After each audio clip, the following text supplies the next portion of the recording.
Assalamualaikum warahmatullahi wabarakatuh. Perkenalkan, nama saya Melisa Putri Arsa Sinta, NIM 1916040102 dari kelas Akuntansi Syariah C. Baiklah, tujuan saya membuat video ini adalah untuk memenuhi ujian tengah semester mata kuliah Sistem Pengendalian Manajemen. Bab 1. Pengertian Sistem Pengendalian Manajemen. Sistem pengendalian manajemen adalah sebuah sistem yang dirancang untuk mencegah masalah dalam perusahaan yang digunakan dalam menentukan strategi perusahaan yang ditetapkan dengan cara manajemen mempengaruhi karyawan dan manajemen memastikan karyawan bekerja sesuai dengan tujuan perusahaan. 3 fungsi utama pengendalian manajemen yaitu manajemen, bagaimana manajemen tersebut mempengaruhi karyawan. Yang kedua, karyawan, bagaimana karyawan tersebut dapat mencapai tujuan. Dan yang terakhir, tujuan perusahaan. Yang kedua, sebab adanya sistem pengendalian manajemen. Yang pertama yaitu kurangnya pengarahan. Hal ini terjadi karena kurangnya pengarahan dari manajer kepada karyawan dalam mengerjakan pekerjaan untuk mencapai tujuan perusahaan. Yang kedua, masalah motivasi, yaitu dengan cara memberikan motivasi kepada karyawan untuk meningkatkan kinerja karyawan, seperti adanya reward, bonus, promosi, dan yang lain-lain. Yang ketiga, keterbatasan individu. Hal ini terjadi karena kurangnya kemampuan, pelatihan, pengalaman, atau pengetahuan untuk mengerjakan tugas atau tanggung jawabnya. Yang ketiga, jika gagalnya sistem pengendalian manajemen menyebabkan yang pertama, kerugian finansial, seperti terjadinya fraud dalam laporan keuangan atau terjadinya pengeluaran yang besar karena tidak dikendalikan oleh manajemen. Yang kedua, rusaknya reputasi, karena perusahaan dengan sengaja menjual barang atau bahan yang rusak atau lecet. Dan yang terakhir, kegagalan bagi organisasi. Yang keempat, bagaimana menghindari kegagalan sistem pengendalian manajemen. Yang pertama yaitu otomatisasi, yaitu peralihan tenaga manusia dengan mesin atau perusahaan yang menggunakan komputer untuk mengurangi biaya-biaya tambahan seperti biaya pelatihan, biaya motivasi, atau biaya lainnya. Yang kedua, sentralisasi. Sentralisasi itu pada tingkatan manajemen dalam perusahaan, manajer cenderung melakukan sendiri beberapa keputusan yang sangat penting yang ada dalam kekuasaannya. Pengambilan keputusan yang diwewenangkan oleh manajer puncak. Yang ketiga, menghilangkan aktivitas. Menghilangkan aktivitas ini berkaitan dengan perjanjian antara penyedia barang atau jasa, pemerintah dengan pihak ketiga seperti adanya pembangunan jalan yang bekerja sama dengan jasa marga, kemudian adanya sub perusahaan yang di bawah jasa marga yang menjadi kerjasama. Dan yang terakhir yaitu pembagian risiko. Pembagian risiko dapat membatasi kerugian yang dapat terjadi yaitu dengan membeli asuransi jika terjadi bencana atau terjadi hal yang tidak diinginkan. 2 dan bab 3. Yang pertama yaitu definisi dari sistem pengendalian manajemen. Sistem pengendalian manajemen terbagi 4. Yang pertama, pengendalian hasil. Pengendalian hasil merupakan sistem pengendalian yang memfokuskan pada hasil dari satu kegiatan untuk mencapai tujuan dari organisasi. Atau bisa dikatakan, bagaimana manajemen memastikan bahwa hasil kinerja dari karyawan sudah sesuai dengan tujuan perusahaan. Yang kedua, pengendalian tindakan. Pengendalian tindakan merupakan bagaimana perusahaan atau manajemen memastikan kinerja atau tindakan karyawan melakukan sesuatu apakah tindakan tersebut menguntungkan atau merugikan perusahaan. Yang ketiga, pengendalian personal. Pengendalian personal merupakan bagaimana karyawan meyakini atau memastikan dirinya bahwa dia sudah berkontribusi terbaik untuk perusahaannya dengan cara memotivasi dirinya. Dan yang keempat, pengendalian budaya. Pengendalian budaya merupakan bagaimana manajemen memastikan budaya perusahaan dijalankan sampai ke karyawannya untuk membentuk norma perilaku perusahaan dan guna mendorong karyawan untuk memantau dan mempengaruhi perilaku antara satu karyawan dengan karyawan lain. Kedua, bentuk-bentuk sistem pengendalian manajemen. Yang pertama, sistem pengendalian hasil. Terdapat 4 elemen. Yang pertama yaitu dimensi kinerja. Dimensi kinerja ini faktor-faktor penunjang pendukung hal-hal yang menyebabkan kinerja kita berhasil. Yang kedua, pengukuran kinerja, adanya keuangan dan nomor keuangan. Misalnya keuangan seperti adanya laba dan non-keuangan seperti pangsa pasar atau pertumbuhan karyawan. Yang ketiga, pengaturan target kinerja. Bagaimana target yang telah ditentukan perusahaan mampu diselesaikan. Dan yang keempat, pemberian imbalan. Pemberian imbalan ini berupa insentif, bonus, promosi jabatan, dan lain-lain. Selanjutnya, sistem pengendalian tindakan. Bentuk dasar sistem pengendalian tindakan yaitu pertama, pembatasan perilaku, merupakan suatu tindakan yang membuat karyawan dibatasi oleh tindakan agar tercapainya tujuan perusahaan. Yang kedua, penilaian pratindakan. Bagaimana seorang manajer dalam pengambilan tindakan harus dinilai dulu sebelum diamanahkannya suatu pekerjaan. Yang ketiga, akuntabilitas tindakan. Bagaimana seorang karyawan dapat mempertanggungjawabkan pekerjaannya. Dan yang keempat, redundansi, di mana manajer memastikan sesuatu lebih banyak cadangannya seperti mesin atau karyawan cadangan. Sistem pengendalian personal. Bentuk dasarnya itu ada seleksi dan penempatan, karena perusahaan dapat menentukan karyawan baru sesuai dengan kemampuannya. Yang kedua, pelatihan. Bagaimana suatu perusahaan memberi pengetahuan yang baru, semangat baru kepada karyawan untuk memotivasi yang positif. Yang ketiga, desain pekerjaan dan persediaan sumber daya yang dibutuhkan. Bagaimana seorang manajer perusahaan memastikan nyaman dengan pekerjaannya yang dirancang untuk karyawan agar mencapai tujuan perusahaan. Sistem pengendalian budaya, bentuk-bentuknya yaitu yang pertama, kode etik, juga disebut dengan undang-undang dari perusahaan. Hal ini menjadi tolak ukur dari suatu perusahaan. Yang kedua, imbalan kelompok. Apa yang kita dapatkan setelah apa yang kita kerjakan tercapai, maka disitulah kita mendapatkan imbalan kelompok, seperti adanya bonus, gaji, insentif, dan promosi. Yang ketiga, transfer antar perusahaan. Bagaimana perusahaan bisa menyebarkan budaya perusahaan, menyebarkan oleh karyawan atau orang tertentu yang berkompeten untuk menyebarkan budayanya. Dan yang keempat, pengaturan fisik. Batasan-batasan yang telah diterapkan oleh perusahaan untuk menjaga keamanan perusahaan. Dan selanjutnya, tone at the top. Manajer harus konsisten dalam berkata, bertindak, dan bertutur sesuai dengan budaya perusahaan. Selanjutnya, mengapa pengendalian itu penting?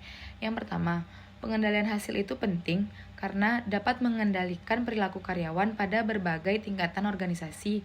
Agar lebih efektif, pengendalian membutuhkan implementasi desentralisasi organisasi. Dan kedua, pengendalian tindakan itu penting karena perusahaan dapat menentukan tindakan apa yang diinginkan dan perusahaan dapat memastikan bahwa tindakan yang diinginkan terjadi atau tidak. Selanjutnya, pengendalian personal itu penting karena membantu mengklarifikasikan harapan dan memastikan bahwa tiap karyawan mampu melakukan pekerjaan dengan baik. Selanjutnya, pengendalian budaya. Pengendalian budaya itu penting karena untuk mendukung pemantauan bersama sebuah tekanan kuat dari suatu kelompok terhadap individu yang menyimpang dari norma dan nilai kelompok. 4. Ketatnya sistem pengendalian. Yang pertama, ketatnya pengendalian hasil. Ketatnya pengendalian hasil berfokus pada hasil kinerja yang harus sesuai dengan tujuan dari perusahaan. Target kinerja harus spesifik dan hasil yang diinginkan harus efektif. Dalam ketatnya pengendalian hasil harus ada yang pertama yaitu kesesuaian. Sistem pengendalian hasil seringkali mengalami permasalahan dalam kesesuaian karena manajer tidak memahami dengan baik tujuan perusahaan yang sesungguhnya. Oleh karena itu, manajer harus paham dengan tujuan dari perusahaan agar masalah kesesuaian dapat dikendalikan. Yang kedua, spesifikasi. Ketatnya pengendalian juga tergantung pada prospek kinerja yang spesifik. Spesifikasi kinerja yang diharapkan membutuhkan penilaian dan perhitungan. Yang ketiga, komunikasi dan internalisasi. Pengendalian hasil menjadi ketat apabila target kinerja harus dikomunikasikan secara efektif dan diinternalisasi oleh karyawan yang diberi tanggung jawab berdasarkan prestasi. Kemudian baru pengendalian hasil dapat mempengaruhi kinerja. Yang selanjutnya yaitu kelengkapan. Kelengkapan berarti bahwa hasil yang didapatkan di dalam sistem pengendalian manajemen memiliki kinerja yang bagus dan ketika semua karyawan yang terlibat dapat berpengaruh. Dan selanjutnya, pengukuran kinerja. Pengukuran kinerja, pengendalian hasil tergantung pada pengukuran kinerja yang teliti, objektif, tepat waktu, dan dapat dipahami. Selanjutnya, insentif. Pengendalian hasil menjadi ketat apabila perusahaan memberikan imbalan secara langsung maupun tidak langsung sesuai dengan pencapaian yang telah dihasilkan oleh karyawan. Ketatnya pengendalian tindakan. Sistem pengendalian tindakan harus ketat agar karyawan bisa membatasi setiap tindakan yang harus dilakukannya dalam perusahaan. Yang pertama ada pembatasan perilaku. Pembatasan perilaku seperti pembatasan area kerja, pemisahan tugas antar karyawan yang satu dengan yang lainnya. Yang kedua, kajian pratindakan. Kajian pratindakan dapat membuat ketat sistem pengendalian manajemen jika kajiannya sering, detail, dan dilakukan oleh pengkaji yang rajin dan berpengetahuan luas. Kajian pratindakan ini selalu ketat pada bagian yang melibatkan alokasi sumber daya yang besar. Selanjutnya, definisi tindakan. Pengendalian yang lebih ketat dapat juga dipengaruhi oleh pembuatan definisi tindakan yang spesifik dalam bentuk peraturan kerja atau kebijakan yang berlawanan dengan hanya mengandalkan arahan yang kurang spesifik. Selanjutnya, pelacakan tindakan. Karyawan yang yakin bahwa tindakan mereka diperhatikan secara tepat waktu akan lebih kuat mempengaruhi hasil tindakan kinerja mereka daripada karyawan yang hanya merasa tindakannya itu tidak diperhatikan. Selanjutnya, penguatan tindakan. Penguatan tindakan dengan membuat imbalan atau hukuman terhadap karyawan yang terlibat. Pemberian imbalan seperti bonus atau insentif adalah bentuk penguatan yang diberikan perusahaan kepada karyawan, sedangkan hukuman adalah tindakan pendisiplinan agar karyawan mematuhi peraturan yang telah ditetapkan perusahaan. Selanjutnya, ketatnya pengendalian personal. Pengendalian personal mungkin menjadi efektif karena adanya rasa saling melengkapi atau kesesuaian antara keinginan perusahaan dan keinginan karyawan yang ingin mereka capai. Ketatnya pengendalian personal dapat diimplementasikan dengan adanya seleksi dan penempatan. Ketatnya seleksi dan penempatan dengan cara memastikan orang yang diseleksi adalah orang-orang yang benar-benar kompeten. Selanjutnya itu pelatihan. Pelatihan diperlukan agar karyawan mengerti bagaimana tindakan yang harus dilakukannya di dalam perusahaan tersebut. Pengendalian bisa dilakukan dengan mengadakan ujian di dalam pelatihan tersebut. Selanjutnya, ketatnya pengendalian budaya. Ketatnya pengendalian budaya dinilai dari kode etik yang menjadi tolak ukur dari perusahaan tersebut. Ketatnya pengendalian budaya juga diukur dari imbalan kelompok. Apabila kinerja yang dihasilkan karyawan tercapai, maka perusahaan dapat memberikan imbalan seperti bonus atau promosi. Bab 5, biaya sistem pengendalian. Biaya sistem pengendalian terbagi menjadi dua, yaitu biaya langsung dan biaya tidak langsung. Biaya langsung adalah biaya yang berkenaan dengan aktivitas pengendalian, baik itu pengendalian hasil, pengendalian tindakan, personal, dan budaya. Contohnya, biaya langsung pengendalian hasil seperti biaya insentif, bonus, dan promosi. Biaya langsung pengendalian tindakan seperti pembelian CCTV. Biaya langsung pengendalian personel yaitu biaya seleksi untuk menyeleksi karyawan, yaitu biaya atau biaya yang diperlukan dalam pelatihan. Yang terakhir, biaya langsung dalam pengendalian budaya seperti biaya untuk memberikan imbalan kelompok. Selanjutnya, biaya tidak langsung. Biaya tidak langsung adalah biaya yang muncul akibat dari pengendalian hasil, tindakan, personel, dan budaya, tetapi merupakan efek samping dari 4 pengendalian tersebut. Seperti perubahan perilaku. Perubahan perilaku adalah efek samping yang berhubungan dengan sistem pengendalian manajemen yang umumnya muncul dan dapat menyebabkan biaya tidak langsung yang signifikan pada suatu organisasi. Yang pertama ada sistem pengendalian hasil. Perubahan perilaku terjadi ketika suatu organisasi menetapkan perangkat pengukuran hasil yang tidak sesuai dengan tujuan organisasi yang sesungguhnya. Yang kedua, perubahan perilaku dan pengendalian tindakan. Perubahan perilaku juga dapat disertai pengendalian tindakan.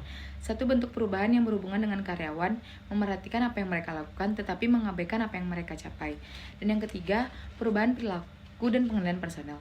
Perubahan perilaku dapat muncul dari perekrutan karyawan yang salah atau dari pelatihan yang tidak mencukupi. Yang keempat, perubahan perilaku dan pengendalian budaya. Budaya yang kuat juga dapat menyebabkan perubahan ketika norma perilaku yang digunakan oleh kelompok untuk mengarahkan para anggotanya atau pengukuran yang digunakan untuk memberikan imbalan kelompok tidak sesuai dengan yang diinginkan oleh perusahaan.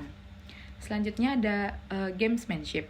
Gamesmanship digunakan untuk menunjukkan tindakan yang dilakukan oleh karyawan untuk meningkatkan indikator kinerja mereka tanpa menghasilkan pengaruh ekonomis yang positif terhadap perusahaan. Dua bentuk utama gamesmanship yang pertama yaitu penciptaan slide, yaitu menggunakan sumber daya secara berlebihan, dan yang kedua adalah manipulasi data.